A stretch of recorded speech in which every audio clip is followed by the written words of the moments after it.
This is Tips for Travellers. Inspiration, advice, and tips on finding and having amazing travel experiences on both land and at sea.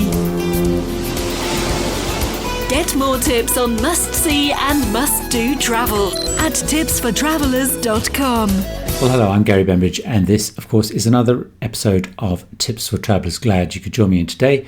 We're heading to a magical part of the world, some place that I had never thought I would go to, went to, fell in love with, and really going to recommend it. And it's in the northern part of Finland. It's in an area which is called Ruka-Kuusamo. And in fact, although we've been a little bit further than that specific area, but I'm going to focus a little bit on that area. And it really was magical. I went there in summer. Its peak time is winter. I'll talk about that in more detail. Went there in summer because the tourism board is trying to promote people going there in summer much more. I went as a guest of Visit Finland. But as you're going to hear during this podcast, I discovered lots of really interesting things. And I genuinely fell in love with this part of the world. And the reason I'm doing this podcast is I want to share what I found out and talk a little bit about it and great things that you can do, particularly if you're looking for somewhere a little bit different. I think one of the great things about heading to this part of the world is it's not a very busy part of the world, particularly in summer. It's not on the main tourist track, but it's very well developed and catered for tourists. And so if you're looking for something a little bit unusual, something a little bit different, perhaps something that you can brag a little bit about to your friends, families, or work colleagues, this could be the very place to go. So, as I said, I'm going to talk about this part of Finland, and hopefully you can tell that I really fell in love with it. By the way, this episode of the podcast is supported by Audible, and that's audible.com, and you can get a free audio book and a 30-day free trial if you visit tipsfortravellers.com/audible, remembering, of course, that Travellers is spelled with 2 L's. So it's tipsfortravellers.com/audible, and the links in the show notes. You'll get a free audiobook, free trial, and you get to keep that audiobook even if you decide not to pursue with the trial. And I get a small commission if you go there and sign up. It doesn't affect the pricing, but if you want to support the podcast, that'd be a great thing to do. So that's tipsfortravellers.com/audible. So let me talk a little bit about Finland and this part of the world. So I spent 5 days there, and it was a really action-packed time. Probably if you want to go, you want to spend a whole week there. And what I did over 5 days, probably in a week, you'd still be very busy. You could spend there longer if you wanted to. I didn't know very much about the area, but one of the things I discovered was it's very remote. It's very beautiful, and the air and the whole atmosphere is incredibly clean. It's quite amazing. And what the tourism board sort of call it is they call it Europe's last great wilderness, and I can sort of see why it is once I've been there. So let me tell you a little bit about it. And so I flew into Helsinki and then flew on a flight up to this place called Kuusamo. Now, Kuusamo is quite close to the Russian border. In fact, we eventually stayed about 3 kilometers away from the Russian border. And I'll talk a bit more about Russia and the border and sort of the implications of that as I go through the podcast. There's a daily flight on Finnair during the summer season. During the winter season, it becomes more frequent, and you can also fly there directly from other places. Like you can actually fly from London, from Manchester, from parts of the Netherlands, because it becomes a big, sort of winter place. But summer, it's much quieter, so there's a daily flight, and it fluctuates a little bit, but pretty much a daily flight. So what I'm going to do is tell you, I found a whole lot of kind of a mishmash and kind of eclectic group of things that I found out about this area of the world. So I thought I would share those 10 things with you, and then I would get into some suggestions, and certainly 9 things that I would really recommend doing, and very different, very unusual things, some cases quite quirky things. So that's why I think this whole area becomes quite interesting in terms of looking for something a little bit unusual. So let me tell you 10 things that I found out that I think are really interesting, or I certainly find them very interesting, about the sort of Ruka-Kuusamo area, or this great wilderness area. So first of all, I've already referred to it, the Russian border. So this region is quite close to the border, and we got pretty close. We stayed 3 kilometers from the border. In fact, when we went on one of the activities, bear watching, we were pretty much on the border. So the border itself is marked on the Finnish side with blue and white poles, and on the Russian side with red and green poles. And there's little signs as you go around the area. You'll see little signs telling you about, stay on this side and explaining what the border is. But what's interesting is the nearest official border, because I asked people there, so if I wanted to go to Russia, if I wanted to go across to Russia and I had a visa, how close could I go? But actually the nearest border crossings are pretty much 100 kilometers on either side of Kuusamo. So actually it's not a cross, not an official crossing area. Now, in this whole area, the buildings and the developments are pretty much all post-Second World War, because during the Second World War, it was occupied, a lot of it was devastated by the different troops, as the Nazis withdrew, as the Russians moved in.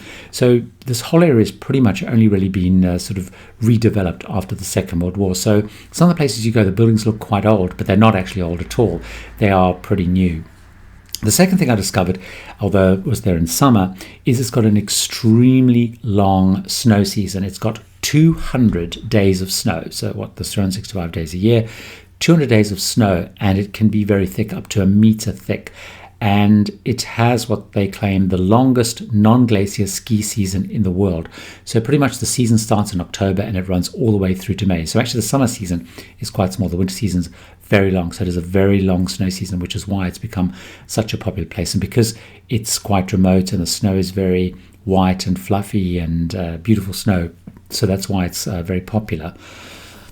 In terms of midnight sun, so in the middle of summer, around July, because it's so north, it experiences midnight sun with almost no darkness. And of course in winter it means there's almost no lightness. So I was there in mid-August, and the sun came up by 5 a.m. the sun was up, the sun set sort of after 9 o'clock.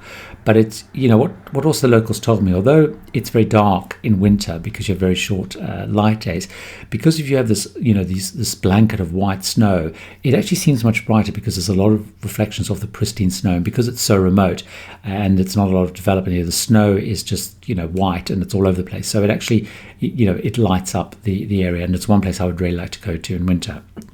The other thing I was quite surprised at, considering how remote it is they have over 1 million tourists a year.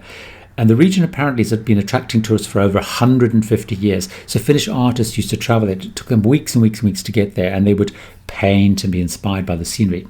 But now they get 1 million visitors a year. They've got 150 tourist providers, 40,000 beds. So in any one night they can actually host 40,000 people. So it's it's a big place, but it doesn't feel like it because it is kind of spread out. Now most of the tourists used to be Russian, but after the big financial crisis, tourists are now more likely to be French, Dutch, very popular French, Dutch, and increasingly English. The Asian visitors are growing, so they're trying to basically promote more French, more Dutch, more English, and of course they look at North America, so to try and attract sort of more non-Russian visitors. So peak season's winter, skiing, ice skating, that kind of stuff. But summer is becoming much more popular because there's wildlife, there's lots of active adventure activities, and I'll talk about those in much more detail. And there's lots of kind of active, kind of exciting things you can do, whether you're very extreme sports kind of things, or whether you actually just want a bit of sort of active stuff. So, it is quite a good mix of that. The fifth thing I discovered, and actually happened when we were there, is the Northern Lights. So you're often likely to see the Northern Lights. It's not one of the prime locations, it's not considered one of the prime viewing locations, but since some of the people I were with took some amazing pictures of the Northern Lights that happened while we were there. The other thing I found quite interesting was, I love bears and bear viewing and stuff, and having done it, and if you listen to early podcasts, you'd have heard me talk about bear viewing that I did in British Columbia, which I loved. So in terms of bears, there's an estimated 200 brown bears in this region. And the brown bears, unlike, say, the grizzly bears in Canada, they tend to be a little bit human shy. So it's quite safe to go hiking and camping in the area. The other thing that's possible is you can actually buy licenses to shoot bears during the season, but the numbers are very limited. You have to be a member of a recognized gun club, Finnish gun club. And what surprised me is the licenses were scarily cheap. They were only about 10 euros, and you pay about 100 euros if you kill one, but they are very restricted. But the bear viewing is fantastic, and I'll talk about that in more detail, but the bear viewing was incredible. I mean, they guarantee a 99% chance of seeing bears, and we saw 10 bears, and it was amazing, but more about that a little bit later. The other thing which of course excited me a lot, and all the people I was with a great deal, but the locals were just nonplussed by, was reindeers. Now the reindeers are wandering around in the apparently wild, but they're not wild at all. So all the reindeers in this area, they're actually owned by farmers, and they all have collars around them who show they belong to. And some of them are just left to wander around freely. So you keep coming across them wandering as if they are wild, but they're not wild at all. They're actually farmed for meat, for their pelts. And it was interesting because, we got horribly excited every time we saw reindeers, but the driver, the taxi driver, whatever, is just like completely bored by them. And I guess I realized it's a bit like, if we're driving around and we see sheep or cows, we just like, yeah, whatever, they're sheep and cows. So it was quite funny, us getting horribly excited about reindeers and locals not. So, but I found it interesting that they're not wild at all. None of the reindeers there are wild. In terms of number 8, Huskies. Huskies are very, very important. I'm going to talk about a great summer activity with Huskies in a short while. But Finland, this part of Finland is apparently the most sort of developed and the most important in terms of husky-related activities. So you can go on everything from just short, little trips, a little jaunt half-hour trip or a short trip, even shorter, right through in winter you can go to a 5-day trip where you basically travel, I think it was about 100, 150 kilometers over 5 days. It includes your accommodation, includes your food. It costs about 1,700 euros. But one of the things I discovered about the Huskies was some amazing facts. They can pull twice their body weight. They can go to a speed of 50 kilometers an hour. They can cover up to 100 kilometers a day. So these are really strong, powerful animals. They start working at about 10 months of age. They keep working until they're about 10 years old. They live to 11, 12, 13. And apparently it's believed that they've been working in this region as a breed for thousands and thousands of years, up to 9,000 years, because there's been various archaeological findings, saying that actually the Huskies have been work animals like this for centuries, literally centuries, thousands of years. The other thing that I discovered, which I can't quite get my head around, as hard as I tried, is the sauna. Having a sauna, and I knew this before I went, but having a sauna is such a part of Finnish culture. It's a social activity. Apparently almost all Finnish homes will have one, apartment blocks will have one. People just go to saunas all the time. People might go as much as every day, but it's a really big part. They meet, and it's just a big, big thing, and they just sort of fundamental to what they do. And we tried out saunas. I've never been able to get my head around a sauna, but anyway, it's so important that actually in this region you can go on a sauna tour. They have 6 on the tour, and we went to a very beautiful one right on the side of a lake and stuff, and we went to the sauna and jumped in this freezing cold lake, and it's a big part of what Finnish people do. And it's if you go to Finland, you need to get involved in saunas, and I'll talk about that again as one of the tips. The other thing that I found quite interesting and quite exciting actually was a thing called the wild food movement. It's very big, it's very growing, and what was explained to me is the wild food movement is not organic, because organic means that the crops and the animals, they're farmed and cultivated. It just means you don't use chemicals. But wild food movement is really about harvesting in from the wild. So it's fish, salmon from the rivers, it's berries in the fields, in the forests. And the Finnish people seem to be very naturally focused. They're very well-being focused, particularly in this part of the region, and they're very proud of this wild food movement, which is literally cultivating and bringing in meats and stuff from the wild. And I guess it makes even more sense why the reindeer were just let to amble around during summer, because they're kind of left to be as wild and as natural as they possibly can be. So there are. There's a couple of 10 interesting things I learned about the area. As I said, it's the Ruka-Kuusamo is the name of the area. Kuusamo is the place you fly into, and all the things I'm going to talk about are within fairly easy access of this part of the world. There's plenty of places to stay. As I said, there's 40,000 beds, ranging from very luxurious through to more basic. And I'm going to actually talk about where I would actually recommend as one of the critical things that you should do in a second. When you actually come to look at 10 things to do, or 9 things to do, should I say? So let me talk about the 9 things to do. So, assuming that so far you've been convinced and you decided, right, I'm going to go up to this part of the world. So, what on earth should you be doing? So 9 things that I would really focus on that sort of week or so that you're there. My number 1 activity is bear watching, this is fantastic. So the bear watching that we went was with a company which is called Karhu-Kuusamo, and I'll put various links in the show notes to the places that I went to and some alternatives, just if you're interested in those. But Karhu-Kuusamo, they own a couple of viewing places, and what they do is they have these wooden buildings which they can actually move around, but they seem pretty permanent. They're quite comfortable, and you basically go into these little huts, with glass, big glass windows. And what I really loved about them, they then have holes in the side which you can then put your camera through. And it was great because they've got little bags that you can lean your bags on for stability and all that sort of stuff. So very, very well organized. They guarantee 99% chance of seeing bears. And one of the ways that they do that, which is interesting because it's a slightly different philosophy to I'd experienced in British Columbia, was they actually do leave food out for the bears. So the bears have come to learn that in this area there is food going to be available. So whereas in British Columbia they didn't do that because they felt that was more disruptive of the environment. But in this area they do, so you have a very high chance of seeing bears. So we were there for a couple of hours one evening, and we saw 10 bears. So we saw a couple of male bears which weighed 250 kilograms. We saw a mother with 2 babies which were about 9 months old, and they would basically just come, one after the other. Some of the males would get a bit spooked when they heard another bigger male coming in, and they would sort of run off. So I got some incredible pictures. I made a video as well. So if you go to the site at tipsfortravellers.com, search for Finland, you'll find links to the videos, or you can go to the YouTube channel and you'll find those. And if you just search Tips for Travellers and bear viewing or something like that, or Tips for Travellers Finland, you'll also find those, and I'll put links in the show notes of the bear watching.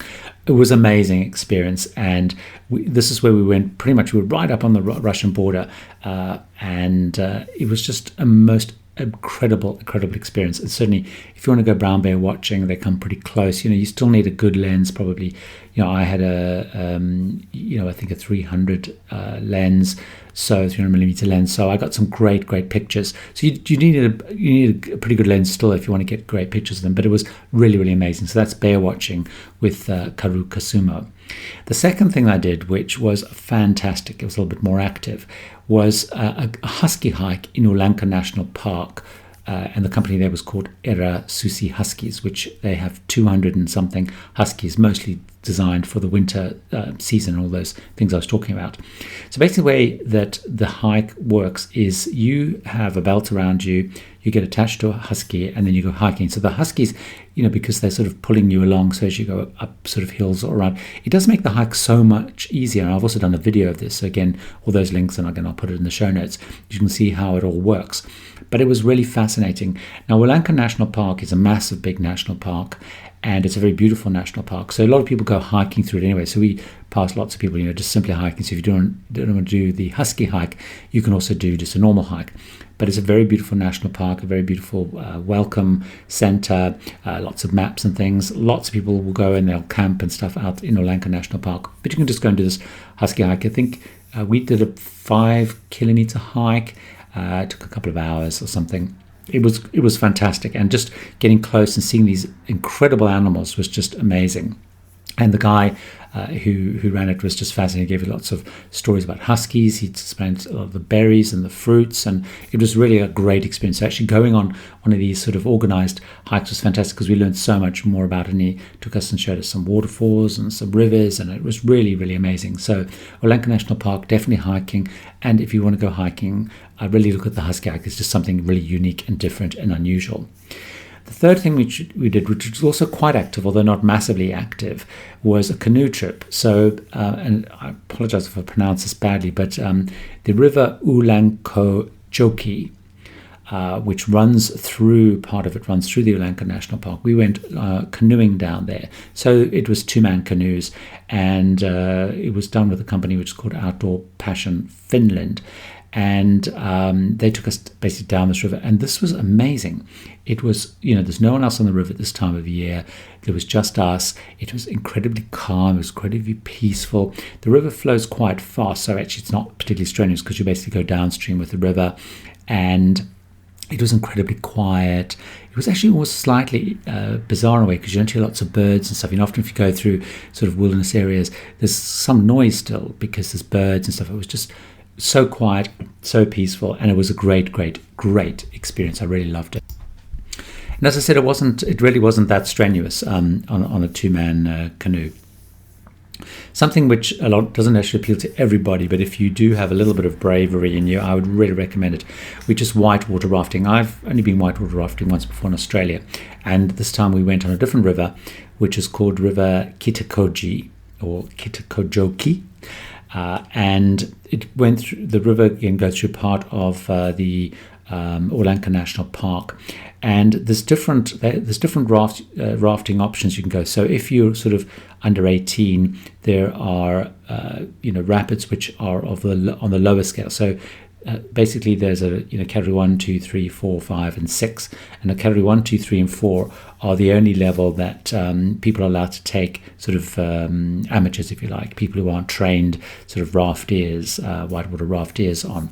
So they have one run which basically keeps it on the the 1-2s. I think there might be a 3, but we went on the one which is for over 18s, and we did a category 2, a category 3 and a category 4. And this was an amazing experience. When the guys who took us, which were from a company called Ruka-Safaris, they do this. I was asking them how much they do. They do it, a couple of times a week, 3 or 4 times a week in the season. So they know these rapids inside out, and they give you lots of briefing, and you have your, you have helmets, and you've got life jackets.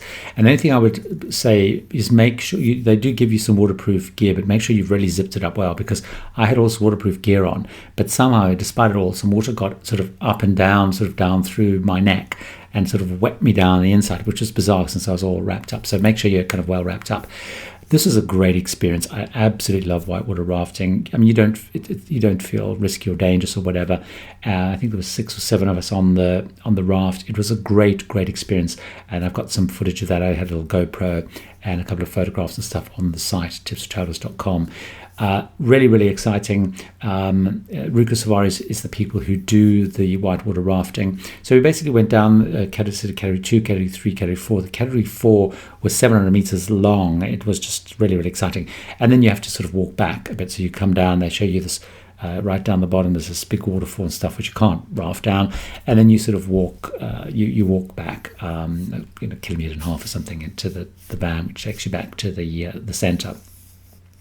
The fifth thing we did was horse riding. Now, I'd never ridden a horse before, so I was a little bit nervous about horse riding. Bizarrely, I was more nervous about riding a horse than I was actually going on the whitewater rafting. But what was great about, if you haven't ridden a horse before, is this organisation which is called Nurminiemi riding stables. And the reason I say that they're great for if you haven't ridden a horse before is the gentleman and his wife that set up the stables, they set up sort of as a hobby. They were farmers, and they set up these stables partly to provide sort of therapy for problem kids, or kids with various issues or disabilities or whatever. And so they created this riding stables, and these horses are just very calm. They're very they're used to people who are nervous or perhaps a little bit jittery or whatever. So we went on this little ride. We got on the horse. We got each allocated a horse, showed how to control the horse and stuff, and then went on this little ride through the sort of forest around the lake area. It was a really calm, great experience. So certainly in terms of making me feel more comfortable on the horse, because I was really quite nervous about getting on a horse. They're not massively big horses, but beautiful horses, really lovely people, and certainly the guys that took us around, the 2 girls that took us around, were so kind of understanding about people not being nervous. And then if you want to go, they'll also do those who want to go and try and jog a little bit, or trot, or whatever the right word is. They'll also take part of the group, and they'll let you kind of trot some more and be a little bit more adventurous with the horses. So that's Nurminiemi riding stables. Really a great experience, and a great first for me. I mentioned earlier about saunas. So there's this sauna tour, and you can basically visit 6 different saunas. And we went to one, actually experienced one, which was a lakeside one. And I'm not 100% sure how to pronounce this, because I did listen to the pronunciation, but I don't think I got it quite right. But it was called Fire Pilo Saunas, how I took it, which is Phyapillo. fire pillow sauna, and it's a very sort of luxurious sauna. It's almost sort of a slight hill, and you go there and you get ready and whatever and showered, and we went to this very nice sauna, heard all about the sauna experience. You can then go down to the lake, jump into this freezing cold lake, go back in, and then there's things you can do. So they gave us the sort of mixture they'd made with honey and herbs and stuff that you could then like a scrub run on and sit in the sauna with. So there's all these kind of things that you can do.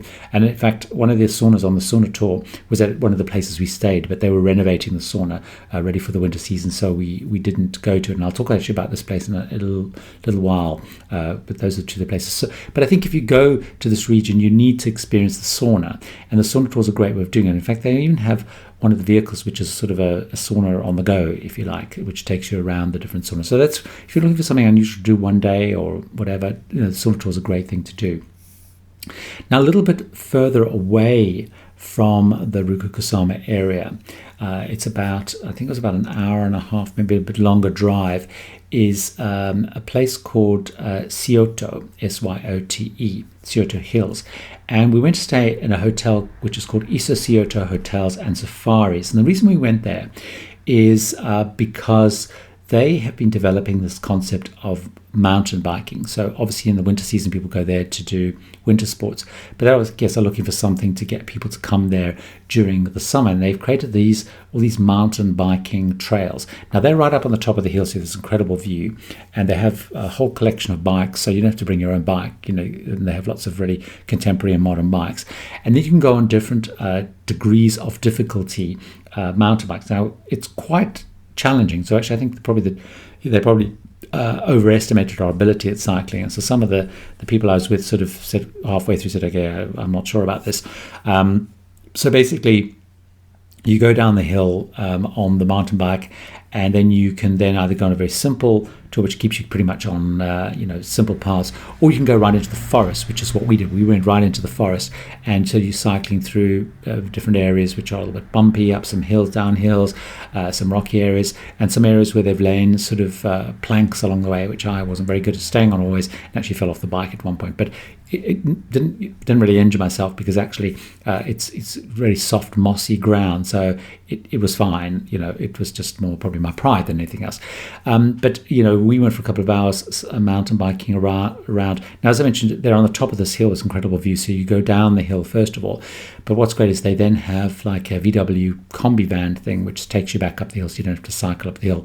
Although we did see some real hardcore cyclists cycling up the hill. I don't know how they did it, because it's one hell of it's not a hill, it's a mountain, but it's really great experience. And what they do is at various times in the year they run very sort of hardcore, serious mountain bikers, where people come and stay there, really, really hardcore stuff. So if you're really big into mountain biking, or if you're just looking for something a little bit more sedate and calm, they kind of cater for all of those things. And it's a beautiful part of the world. I mean, it's absolutely gorgeous, these hills.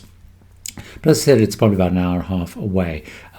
So Syote. Again, I'll put links in the show notes. I want to talk about two other things, which is obviously eating and where to stay, because they are really important things. I did in the 10 things talk about the wild food movements. And I want to talk about it again as one of the things to do, because obviously you can eat in non-normal restaurants and stuff, because there are just, not wild food movement restaurants. But this focus on healthy eating, sustainable sourcing of produce, of meat, of fish, is a real philosophy in this wilderness area. And some of the places we stayed, they made a big deal about the fact that they buy into this wild food movement. They source, the fish in the wild. They'll go out and catch the fish, or they'll have people go out and catch the fish. They'll, collect the berries sort of locally in the forest around them. And so a lot of the dishes we had were part of this movement, and they were fantastic. So when we're looking at places to stay, and I'll talk about a recommendation in a second, but there's some restaurants which only focus on wild food. So it's worth, depending on whereabout you're staying, is sort of just have a look on like the Visit Finland website for the Ruka-Kuusamo area, or just search like wild food in the area. But we went to one restaurant, for example, which was called Ruka-Kuusamo, Rukaksa, which is in Ruka village, which is a big village, the real sort of center of the winter activity, really. But this Ruka-Kuusamo restaurant only does wild food, and we had incredible like mushroom soup, stunning salmon and stuff like that. Just amazing. But really make sure at least once or twice or whatever you do go to a very specific wild food movement. I think what's happening is it's becoming so big, I think you'll find most of the places you go to will have an aspect of wild food. So let me talk about where to stay, because one of the things I think to do is where to stay. Obviously, there are hotel complexes and things like that. But one of the places that I would recommend, we said a couple of them during the course of the week, is these little privately owned places to stay. And they are quite well listed. If you just search, places to stay in Kuusamo, or you just go to the Visit Finland site or whatever, they're quite good at linking them. But these are little private places. So, for example, we stayed, and many of them have hard to pronounce names. So we stayed, for example, at a place called Isokenkaisten Klubi. Isokenkaisten Klubi. And these are run by two sisters, and their father, who was a farmer, originally built he built the sort of the main sort of house, which has the dining area and stuff like that, and then built all these little cottages and things around it. And they look like they've been there forever, but they haven't, because they've used old wood and stuff. But they're very sort of intimate little hostelries, and they have home cooking. So the sisters actually cook the food. They use family recipes. They're very comfortable. But then, they only have 40 people staying or 50 people staying at a time. And we said a couple of these sort of places, and I would strongly recommend staying, because they're run by the families. They've been probably running them for quite a long time. They have lots of stories. They have lots of tips. They just they've lived, breathed the region through many sort of generations, and so they are really passionate about the place, and they have lots of little anecdotes and stories and things to do. So a great great tip. So those are the sort of the 9 must things to do: bear watching, hiking in Oulanka National Park. I did the Husky hiking, canoeing along through the Oulanka National Park, along the river Oulankajoki, whitewater rafting, the horse riding, the sauna tour, the mountain biking, the wild food movement, and the staying in these places. So hopefully that's given you a good sense of how to explore Europe's last great wilderness. I love this place, and I'm definitely going to go back in winter, because we saw pictures of what this place looked like in winter, when this meter thick level of snow, and all the trees and the houses just loaded with snow. It just becomes something from a Christmas card. It just looks amazing, and I am going to definitely go back in winter. But this is a whole lot of tips for summer. And as I said, I think it's a great place if you're looking for somewhere, a little bit of bragging rights to go to, because it is kind of unusual and different, and you're going to be outdoors, and great food, lots of exercise. So hopefully that's given you some inspiration. If this is the first time you listen to the podcast, I really appreciate it. I'd love it if you left a rating, if you subscribe to the podcast, and a couple of people have done that, so I thought I would just share some of those podcasts, reviews. So these are both from iTunes, and one of them was from the username is Misk, I think I have to pronounce it, Misk24, who based in the US, who said, I listened to both podcasts about Tokyo on my flight there from the US. They were incredibly helpful, and I ended up changing many of my original plans to the suggested trips in the podcast. My trip was greatly enhanced thanks to the show. So I'm great to hear that people have used the podcast and they found the tips helpful, because that's the whole idea. I've been out there, experienced places, try to give you tips to make your trip even better. Another great tip, another great review, also on iTunes, 5-star review came from Heidi Monk from Australia. And Heidi Monk from Australia wrote, Tips for Travelers podcast is wonderful for anyone who enjoys traveling. The podcast is so easy to listen to. You could easily listen along for hours. Thank you for that. Gary is also very helpful with personal travel questions, which I am. Send me questions. I'm always happy to try and answer them. Offering the kind of information that you just couldn't Google, and has helped me greatly. I started listening because I'm going to Japan. Interesting enough, 2 reviews based on people going to Japan. I guess because I posted lots of podcasts about Japan just before people had left those reviews, and needed some tips. But I've been listening to all the podcasts for every destination just for entertainment. I've listened to Gary's podcast for places I've never considered going, and have thoroughly enjoyed learning new things and getting excited to broaden my future travel horizons. So thanks to Heidi Monk and Misk24, who went and left a review. So please, I really appreciate the feedback. And so if you would do that, I'd love it if you went to iTunes, Stitcher, wherever you go to. And to make it easier, if you want to subscribe or leave a review, perhaps get a shout out on a future episode if you leave a review, which I will definitely try and do. I've done some short codes to make it easier for you, but of course you just go to your favorite podcast app or site and just search for Tips for Travelers. I should be on all of them. But if you go to tipsfortravelers.com, remember Travelers 2 L's, /iTunes TFT or Stitcher TFT or TuneIn TFT or Google Play TFT, that will also take you straight to the page. I also want to tell you that I'm also now on iHeartRadio, so I will do links for those. So please go and leave a review. I'd really, really appreciate it. And don't forget, of course, you can get that free audio book, which you can keep even if you don't sign up for the trial, and that's at tipsfortravelers.com/audible. So until next time, if you do go to Finland, if you go anywhere, have a great, fantastic time, and here's to happy, safe, and wonderful travels.